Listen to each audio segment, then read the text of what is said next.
दोस्तों, स्वागत है आप सभी का हमारे YouTube चैनल एसएससी गुरुजी में। आज के इस वीडियो में हम कक्षा 10 के राजनीति विज्ञान के चैप्टर 2 संघवाद के बारे में पढ़ेंगे। इस वीडियो में हम संघवाद के बारे में पूरा विस्तार से चर्चा करेंगे। इसमें जो भी महत्वपूर्ण प्रश्न, महत्वपूर्ण टॉपिक होंगे, उन सभी को एक एक करके देखेंगे। तो चलिए वीडियो को शुरू करते हैं। तो दोस्तों, हमारा जो पहला है, आज का पहला सबसे टॉपिक संघवाद। तो समझ लेते हैं संघवाद होता क्या है। तो संघवाद ऐसी शासन व्यवस्था है जिसमें शासन की सभी शक्तियों को केंद्र तथा राज्य सरकार में बांट दिया जाता है। यानी कि चलिए मैं इसको अच्छे से समझा देता हूँ। कह रहा है कि संघवाद जो है ऐसी व्यवस्था है जिसमें शासन की जितनी शक्तियाँ होती हैं उसको दो भागों में, यानी कि एक केंद्र सरकार और एक राज्य सरकार में बांट दी जाती है। तो उसे हम संघवाद कहते हैं। यानी संघवाद एक ऐसी शासन व्यवस्था है जिसमें शासन की सभी शक्तियों को केंद्र एवं राज्य सरकार में बांट दिया जाता है, तो उसे संघवाद कहते हैं। संघवाद में जो होती है दोस्तों, सरकार जो दो स्तरों की होती है। दो स्तर मतलब जैसे कि हमारे देश में एक केंद्र सरकार है, एक राज्य सरकार है।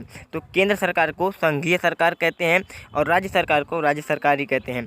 तो संघीय शासन में दो स्तर की सरकारें होती हैं। पहला होता है संघीय सरकार और दूसरा होता है प्रांतीय सरकार। तो संघीय सरकार मतलब क्या होती है? संघीय सरकार पूरे देश के लिए होती है, जैसे कि हमारे केंद्र सरकार की शक्ति हो गई। और दूसरा होता है प्रांतीय सरकार, यानी कि राज्य सरकार। जो राज्य सरकार है, राज्य स्तर पर शासन करती है। यानी कि अब अच्छे समझ में आ गया कि संघवाद क्या है। और संघवाद में शासन दो स्तर की होती है, पहला संघीय सरकार, दूसरा प्रांतीय सरकार। अब देख लेते हैं संघवाद की विशेषताएँ क्या होती हैं, संघवाद में क्या क्या विशेषताएँ पाई जाती हैं। तो दोस्तों, संघवाद की जो विशेषताएं हैं चलिए देख लेते हैं। पहला जो है, यहाँ पर सरकार जो होती है दो या दो से अधिक स्तरों वाली होती है। यानी यहाँ पे सरकार जो है दो या दो से अधिक स्तरों की होती है। जैसे कि पहला हो गया केंद्र सरकार, दूसरा हो गया राज्य सरकार और तीसरा आता है पंचायती सरकार। यानी कि दो या दो से अधिक स्तर की भी हो सकती हैं सरकारें। तो ये पहली विशेषता हो गई। और दूसरी विशेषता ये आती है कि विभिन्न स्तर की सरकारें एक ही नागरिक समूह पर शासन करती हैं। जैसे कि हमारे केंद्र सरकार में जो है मोदी जी, वो भी जिस जनता पे शासन कर रहे हैं उसी जनता पर राज्य सरकार भी शासन करती है। लेकिन कानून बनाने, कर वसूलने एवं प्रशासनिक कार्यों पर दोनों का अपना अपना अलग अधिकार होता है। यानी कि देखो क्या कह रहा है कि जो अलग अलग सरकारें रहेंगी, जितने भी स्तर की सरकार रहेंगी, वो एक ही नागरिक पर शासन करेंगी। लेकिन क्या है, जो कानून बनाने का अधिकार, कर वसूलने का अधिकार है, इन लोगों का अपने अपने क्षेत्र में अलग अलग अधिकार रहेगा। और उसके बाद तीसरा व्यवस्था है संघीय सरकार की। संविधान सरकार के प्रत्येक स्तर के अस्तित्व और प्राधिकारों की गारंटी और सुरक्षा लेता है। यानी कि इसमें जो होता है संघीय सरकार में, सरकार के जो प्रत्येक स्तर होता है उनका जो अस्तित्व होता है, उनका जो अधिकार होता है, उनका जो प्राधिकरण होता है, उसकी गारंटी और उसकी जो सुरक्षा होती है वह संविधान में लिखित होती है। तो ये हो गई तीसरी विशेषता संघवाद की। उसके बाद अगला आता है चौथा विशेषता। चौथा विशेषता संघवाद की यह है कि संविधान में संशोधन पर मौलिक प्रावधानों को केवल संघ परिवर्तित नहीं कर सकता। ऐसे परिवर्तनों के लिए संघ एवं राज्य दोनों स्तर की सरकारों की सहमति की आवश्यकता होती है। यानी कि इसका कहने का मतलब यह है कि यदि हमको संविधान में संशोधन करना है और हमारे यहाँ संघीय शासन व्यवस्था है, तो उसके लिए केंद्र और राज्य दोनों की जब सहमति होगी तभी संविधान में संशोधन होगा, नहीं तो संविधान के मौलिक प्रावधानों में कोई भी संशोधन नहीं होगा। उसके बाद अगला पॉइंट आता है पाँचवा। अदालतों को संविधान और विभिन्न स्तर की सरकारों के अधिकारों की व्याख्या करने का अधिकार होता है। यानी कि हमारा जो संविधान है, अदालत है, उसको जो सरकार के अलग अलग स्तर होते हैं उनके जो सरकार के जो अधिकार होते हैं उनकी व्याख्या करता है। उसके बाद आता है अगला विशेषता जो होता है संघवाद की। वित्तीय स्वायत्तता को निश्चित करने के लिए विभिन्न स्तर की सरकार के लिए राजस्व अलग अलग स्रोत होते हैं। यानी कि वित्तीय स्वायत्तता के लिए अलग अलग सरकारें जो होंगी उनके अलग अलग स्रोत होते हैं। केंद्र सरकार के कुछ और स्रोत होंगे, राज्य सरकार के स्रोत कुछ अलग होंगे। उसके बाद अगला व्यवस्था आता है संघीय शासन व्यवस्था के प्रमुख उद्देश्य देश की एकता की सुरक्षा करना और उसे बचाना है। यानी हमारी जो संघीय शासन व्यवस्था होती है उसका उद्देश्य होता है कि देश की एकता और सुरक्षा बनी रहे। उसके बाद हमारा दोस्तों यहाँ पे क्या होता है, संघवाद की विशेषताएं खत्म होती हैं। ये थी संघवाद की विशेषताएं। यदि आपको बोर्ड में पूछता है संघवाद क्या है, संघवाद की विशेषताएं लिखिए, तो आप इसको अच्छे से लिख सकते हैं। उसके बाद हमारा एक अगला प्रश्न बनता है संघीय शासन व्यवस्था तथा एकात्मक शासन व्यवस्था में अंतर लिखिए। तो संघीय शासन व्यवस्था एवं एकात्मक शासन व्यवस्था में अंतर लिखना है, तो इसको कैसे लिखेंगे तो समझ लेते हैं दोनों को होते क्या है। तो संघीय शासन व्यवस्था मतलब होता है जहाँ पर सरकार अलग अलग स्तरों में बटी हो, यानी कि एक केंद्र में, राज्य में, पंचायती में, यानी कि अलग अलग स्तर में जहाँ सरकारें बटी होती हैं और अलग अलग सरकारें अपने अपने अपने क्षेत्र में स्वतंत्र होकर के अपना कार्य करती हैं, तो वहाँ पे संघीय शासन व्यवस्था होता है। और एकात्मक शासन व्यवस्था होता है मतलब जहाँ पर केवल एक ही स्तर की सरकार हो और उसके अंडर में उसके ही नेतृत्व में सभी लोग कार्य करें, तो वहाँ पे होता है एकात्मक शासन व्यवस्था। संघीय शासन व्यवस्था में सरकारें अपने अपने स्तर पर स्वतंत्र होकर अपना कार्य करती हैं और एकात्मक शासन व्यवस्था में सरकार एक ही स्तर पर होता है और शेष इकाइयाँ उसके अधीन होकर कार्य करती हैं। तो आप आए इसका अंतर तो लिख सकते हैं, संघीय शासन व्यवस्था एवं एकात्मक शासन व्यवस्था में अंतर।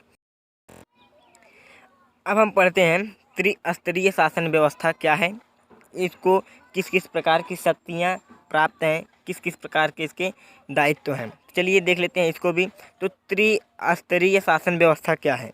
तो दोस्तों अभी मैंने आपको ऊपर बताया कि हमारे संविधान में जो है 2 प्रकार की शासन व्यवस्थाएं पहले से ही मौजूद हैं, लेकिन अब भारत के संघीय शासन में एक तीसरे स्तर की सरकार लाई गई जिसे पंचायती या नगर पालिका कहते हैं। तो भारत के संघीय शासन व्यवस्था में तीसरे स्तर के शासन को जोड़ा गया जिसे पंचायत या नगर पालिका कहते हैं। अब ये नगर पालिका तो जोड़ा गया, लेकिन अब इसके पास शक्तियाँ कहाँ से आईं, तो 73वें और 74वें संशोधन के द्वारा, जब हमारा संविधान का 73वां और 74वां संशोधन हुआ तो उसके द्वारा इन्हें महत्वपूर्ण शक्तियाँ प्रदान की गईं। तो क्या क्या शक्तियाँ प्रदान की गईं, यह भी पूछ सकता है कि 73वें और 74वें संविधान संशोधन के दौरान पंचायती राज्य को या नगर पालिका को किस प्रकार की शक्तियाँ प्रदान की गईं। तो चलिए इसको भी देख लेते हैं। तो भारतीय संविधान में स्पष्ट रूप से केंद्र एवं राज्य सरकारों के बीच शक्तियों को 3 भागों में बांटा गया है। देखो अभी पहले यहाँ पे देख लेते हैं केंद्र और राज्य में किस प्रकार से शक्तियों का बंटवारा हुआ है, फिर आते हैं पंचायती राज्य पे। तो केंद्र एवं राज्य में भारत सरकार संविधान में जो है केंद्र और राज्य की जो शक्तियाँ हैं वो 3 भागों में बांटी गई हैं जिसे हम सूची कहते हैं। यानी कि अभी आप लोगों ने नाम सुना होगा संघ सूची या केंद्र सूची, राज्य सूची और समवर्ती सूची। तो ये 3 सूचियां हैं जिनमें केंद्र और राज्य की शक्तियों का जिक्र किया गया है या उनका बंटवारा किया गया है। तो अब एक एक करके सभी सूचियों को समझ लेते हैं। तो संघ सूची के अंतर्गत क्या क्या आता है इसको चलिए देख लेते हैं। तो संघ सूची के अंतर्गत प्रतिरक्षा, विदेशी मामले, बैंकिंग, संचार और मुद्रा जैसे राष्ट्रीय महत्व के विषय आते हैं। संघ सूची के विषयों पर कानून बनाने का अधिकार केवल केंद्र सरकार को होता है, इसीलिए इसको केंद्र सूची के नाम से भी जानते हैं। यानी हमारा जो संघ सूची होता है इसके अंतर्गत प्रतिरक्षा, विदेशी मामले, बैंकिंग, संचार, मुद्रा ये सब राष्ट्रीय महत्व के विषय आते हैं और इन पर जो कानून बनाने का अधिकार होता है, यानी कोई भी कानून यदि इन सब पे बनाया जाए भविष्य में तो इन सब का जो अधिकार होता है कि हमारे केंद्र सरकार को होता है। यानी इन सब मामलों पर केवल केंद्र सरकार ही नियम बना सकता है। तो केंद्र सूची समझ में आ चुकी होगी। चलिए देख लेते हैं हम राज्य सूची क्या है। राज्य सूची में क्या होता है, इसमें जो भी मामले आएंगे इन मामलों पर केवल राज्य सरकार ही नियम बना सकता है। जैसे कि इसमें पुलिस, व्यापार, वाणिज्य, कृषि और सिंचाई जैसे प्रांतीय और स्थानीय विषय के कार्य शामिल हैं। यानी इस सूची में पुलिस, व्यापार, वाणिज्य, कृषि और सिंचाई वाले स्थानीय विषय के कार्य शामिल हैं। इसमें जो होता है राज्य सूची के विषय पर केवल राज्य सरकार नियम बना सकता है। केंद्र सूची में क्या था, संघ सूची में था कि केवल केंद्र सरकार ही इस पर नियम बना सकता है और राज्य सूची में क्या है, राज्य नियम बना सकता है। उसके बाद आता है हमारा तीसरा समवर्ती सूची। अब केंद्र और राज्य सूची के बाद जो भी हमारे बचे मामले थे उन मामलों पे केंद्र और राज्य दोनों नियम बना सकते हैं और वे दोनों के अंतर्गत आते हैं। इस सूची में शिक्षा, वन, मजदूर संघ, विवाह, गोद लेना और उत्तराधिकारी जैसे विषय आते हैं। समवर्ती सूची के विषय पर कानून बनाने का अधिकार केंद्र और राज्य दोनों सरकार को होता है। यानी कि ये सब जो मामले हैं शिक्षा, वन, मजदूर संघ, विवाह, गोद लेना, इन सब पे राज्य सरकार और केंद्र सरकार दोनों नियम बना सकते हैं। तो इसीलिए इसको समवर्ती कहा गया। यानी कि केंद्र और राज्य के जो बीच वाली, यानी कि दोनों के लिए है समवर्ती।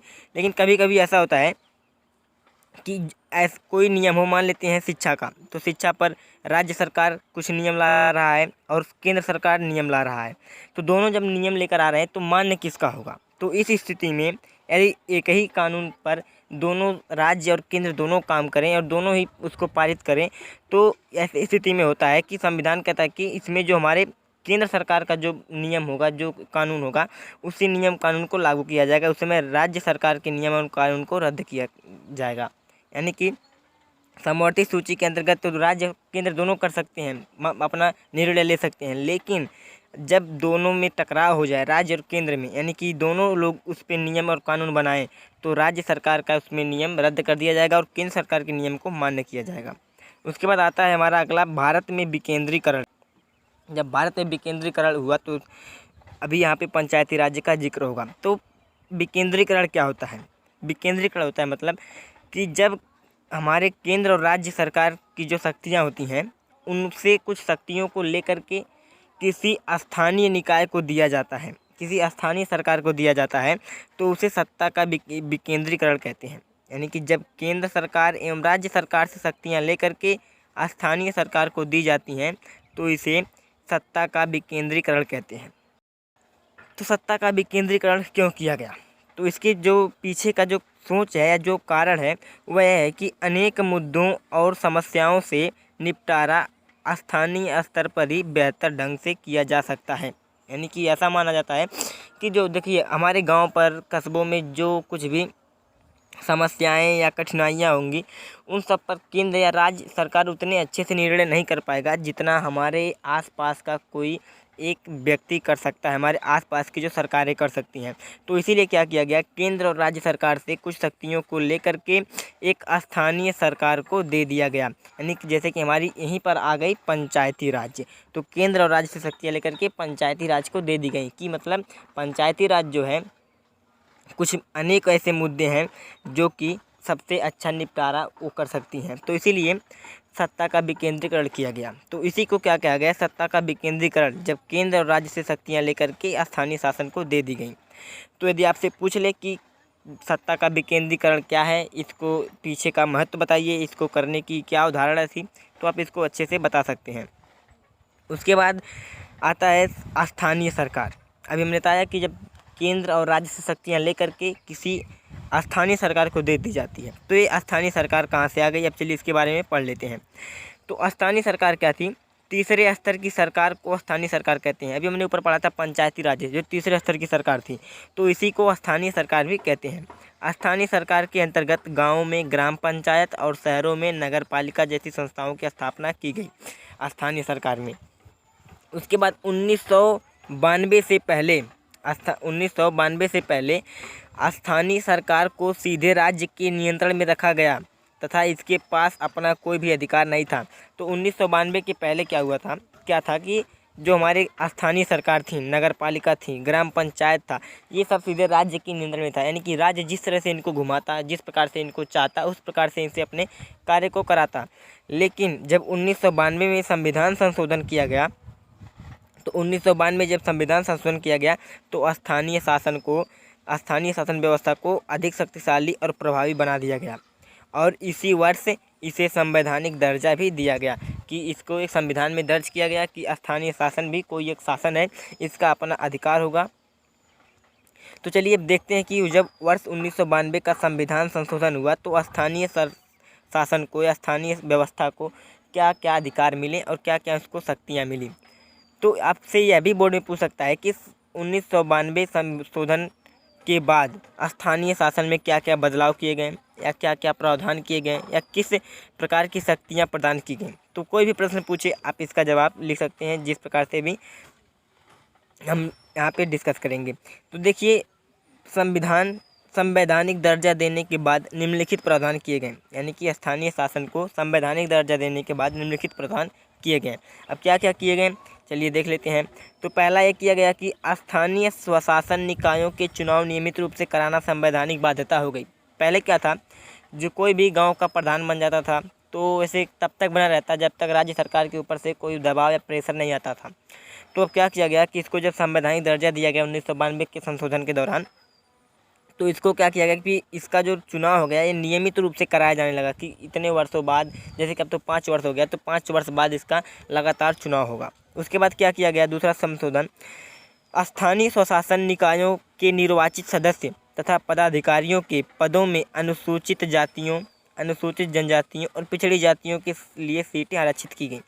पहले ये था कि कोई भी चुनाव लड़े, कैसा भी लड़े, जो भी हो, जितनी भी सीटें हों, कोई भी लड़ सकता है। लेकिन अब क्या किया गया, 1992 संशोधन के बाद कुछ सीटें अनुसूचित जातियों के लिए, अनुसूचित जनजातियों के लिए और पिछड़ी जातियों के लिए सीटें को आरक्षित कर दी गई कि इतने सीटों पर अनुसूचित जाति और इतने सीटों पर अनुसूचित जनजातियाँ इन सब लड़ेंगी। तो ये 2 संशोधन किए गए। और तीसरा देखते हैं क्या किया गया। तीसरा किया गया कि महिलाओं के लिए 1/3 पद आरक्षित किए गए, यानी पूरा सीट का जो 1/3 होगा वो महिलाओं के लिए किया गया। और उसके बाद स्थानीय निकायों का चुनाव प्रत्येक 5 वर्ष पर कराया जाता है। उसके संशोधन जब से हुआ उसके बाद प्रत्येक 5 वर्ष पर स्थानीय निकायों का चुनाव कराया जाता है। उसके बाद अगला संशोधन जो हुआ था वह था प्रत्येक राज्य में स्थानीय पंचायत और नगर पालिका का चुनाव कराने के लिए राज्य चुनाव आयोग की स्थापना की गई। और 1992 का जब संशोधन हुआ तो स्थानीय सरकार थी, जो पंचायत और नगर पालिका थी, उनके चुनाव के लिए एक राज्य चुनाव आयोग की स्थापना की गई, जो कि इनके प्रत्येक 5 वर्ष के बाद इन सब का चुनाव कराता था। तो ये हो गई हमारे स्थानीय सरकार की विशेषताएं। उसके बाद चलिए देख लेते हैं पंचायती राज व्यवस्था क्या होती है। तो पंचायती राज व्यवस्था क्या है, गाँवों के स्तर पर उपस्थित स्थानीय व्यवस्था को पंचायती राज के नाम से जाना जाता है। यानी कि हमारे जो गांव के स्तर पर जो सरकार होती है, यानी कि हमारे जो ग्राम प्रधान होते हैं, तो उसे पंचायती राज के नाम से जाना जाता है। यानी कि गाँव के स्तर पर जो सरकार होती है उसे पंचायती राज के नाम से जाना जाता है। और प्रत्येक गाँव में एक ग्राम पंचायत होती है जो एक परिषद की तरह होती है। यानी जो हमारी परिषद होती है, जैसे कि एक राज्य की जो परिषद होती है, उसी तरह से एक गांव में परिषद, एक ग्राम पंचायत होती है। उसके बाद क्या है, अगला पॉइंट है, ग्राम पंचायत में कई सदस्यों तथा एक अध्यक्ष होता है। ग्राम पंचायत में बहुत से सदस्य होते हैं और उसका एक अध्यक्ष होता है। सदस्य वार्डों से चुने जाते हैं और ग्राम पंचायत में जो सदस्य होते हैं वह अलग अलग वार्ड से चुने जाते हैं, जिन्हें हम पंच कहते हैं। और इनका जो हेड होता है, जो पंचायत का अध्यक्ष होता है, उसे सरपंच या प्रधान कहते हैं। यानी कि जो हमारे पंचायत अध्यक्ष को प्रधान या सरपंच कहते हैं। उसके बाद सरपंच का चुनाव जो होता है, यानी कि प्रधान का चुनाव जो होता है, वह गाँव के रहने वाले सभी वयस्क लोग मतदान के द्वारा करते हैं। ये तो आप लोगों को पता ही होगा। उसके बाद अगला जो है, इसमें कई ग्राम पंचायतों को मिलाकर पंचायती समिति का गठन होता है। यानी तो होगी गांव पंचायती राज के बारे में। अब हम देख लेते हैं नगर पालिका या नगर निगम के बारे में। तो नगर निगम क्या है, तो शहरों में जो स्थानीय शासन होती है उसे नगर पालिका या नगर निगम कहते हैं। गांव के स्तर की जो सरकार थी उसे ग्राम पंचायत कहते थे, और शहरों में जो स्थानीय स्वशासन थी उसे नगर पालिका कहते हैं, और बड़े शहरों में जो होती है उसे नगर निगम कहते हैं। तो नगर पालिका या नगर निगम दोनों स्तर के कामकाज जनता द्वारा चुने गए प्रतिनिधि करते हैं। या चाहे नगर पालिका हो या नगर निगम हो, दोनों स्तर पर ही जो कामकाज करने वाले लोग हैं वे जनता के द्वारा ही चुने जाते हैं। और उसके बाद नगर निगम के चुने गए प्रतिनिधि को मेयर कहते हैं। जैसे कि गांव का जो प्रतिनिधि होता है उसे सरपंच या प्रधान कहते हैं, तो उसी प्रकार नगर निगम का जो प्रतिनिधि होता है उसे मेयर कहते हैं। तो दोस्तों ये हो गई संघवाद की सभी महत्वपूर्ण प्रश्न, सभी जितने संभावित प्रश्न थे सभी का एक शॉर्ट समरी। यदि दोस्तों वीडियो अच्छी लगी हो तो चैनल को सब्सक्राइब कर लीजिए, वीडियो को लाइक कर लीजिए। वीडियो देखने के लिए धन्यवाद।